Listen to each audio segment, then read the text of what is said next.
अवधूत चिंतन श्री गुरुदेव दत्त श्री स्वामी समर्थ महाराज की जय। स्वामी दत्त सेवा या चॅनलवर तुम्हा सर्वांचे खूप खूप स्वागत। तुम्हा सर्वांचं आरोग्य उत्तमाचं राहू दे, राहिलेलं आयुष्य आरोग्यदायी जाऊ दे, तुम्हा सगळ्यांना दीर्घायुष्य मिळू दे अशी मी स्वामी चरणी प्रार्थना करते आणि माझ्या व्हिडिओला सुरुवात करते। बघा, आज 19 एप्रिल 2026 रविवार आणि आज आहे अक्षय तृतीया। अक्षय तृतीयेला आपण बऱ्याच गोष्टी खरेदी करत असतो, कारण या दिवशी खरेदी केलेल्या गोष्टी अखंड टिकत असतात, अक्षय टिकत असतात। अक्षय म्हणजे क्षय न होणे। आणि अशा वेळेला आज आपण बघा, कोणी गाडी घेतं, कोणी मुलांना आपल्या सायकल, कोणी टू व्हीलर घेतं, कोणी दागिने खरेदी करतं, कोणी घर खरेदी करतं, कोणी आपल्या मुलामुलींची लग्न ठरवतात, साखरपुडा करतात। बऱ्याच चांगल्या गोष्टी या दिवशी आपण करत असतो। त्याच पद्धतीनं विष्णू आणि माता लक्ष्मीची सुद्धा आपल्याला या दिवशी जास्तीत जास्त सेवा पूजा करायची आहे, कवड्यांची सेवा करायची आहे। आणि त्याचप्रमाणे आज सगळ्यात महत्त्वाचं पितृंची सेवा करायची आहे। जेवढी जास्त तुम्ही पितृंची सेवा कराल तेवढा तुम्हाला पितृंचा आशीर्वाद मिळतो।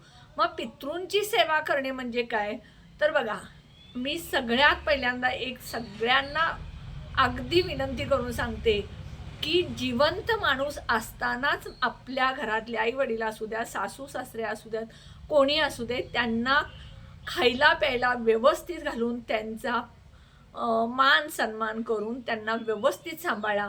जिवंतपणी जर तुम्ही खायला घातला तर कधीच तुम्हाला पितृदोष लागत नाही आहे। हा सगळ्यात महत्त्वाचा पर्याय। दुसरी गोष्ट बघा, आपले पूर्वज जे आहेत, म्हणजे आई वडील असतील, सासू सासरे असतील, आजी आजोबा असतील, जे कोणी आपल्या घरातले गेलेले आहेत, त्यांच्यासाठी आज आपल्याला काही नैवेद्य करायचा असतो, तर्पण करायचं असतं, पितृतर्पण वगैरे ह्या सगळ्या गोष्टी करायच्या असतात।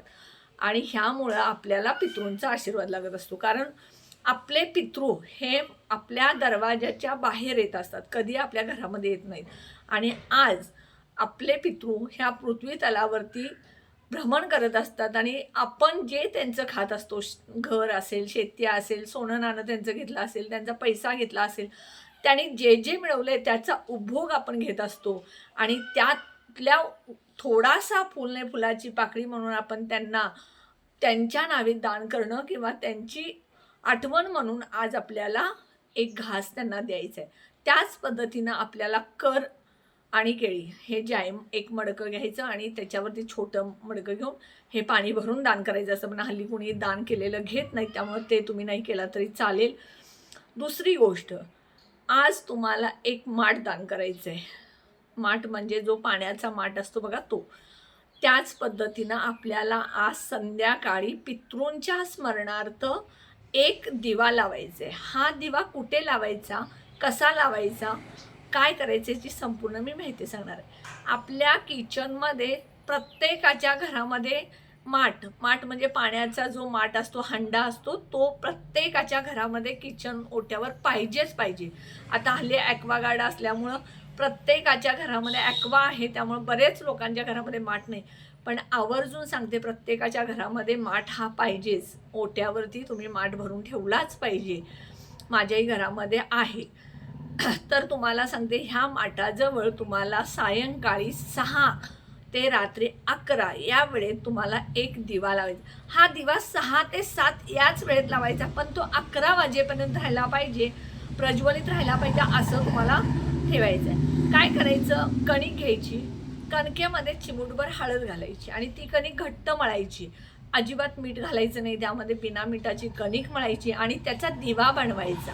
आणि त्या दिव्यामध्ये तुम्ही तिळाचं तेल, तो दिवा भरून घालायचं आणि 2 वातीची एक वात करायची आणि तो दिवा तुम्ही माठाजवळ एका डिशमध्ये, एखादी स्टीलची डिश घ्या आणि त्या डिशमध्ये हा दिवा दक्षिण दिशेला तोंड करून ठेवायचा, प्रज्वलित करायचा। आणि ह्या दिव्यात काळे तीळ टाकायचे आणि पितृंना स्मरण करायचं पितृंचं, आणि दक्षिणेला तोंड करून आपण श्री पितृदेवताय नमो नमः, श्री पितृदेवताय नमो नमः असं तुम्ही 11-21 वेळा नामस्मरण करायचं।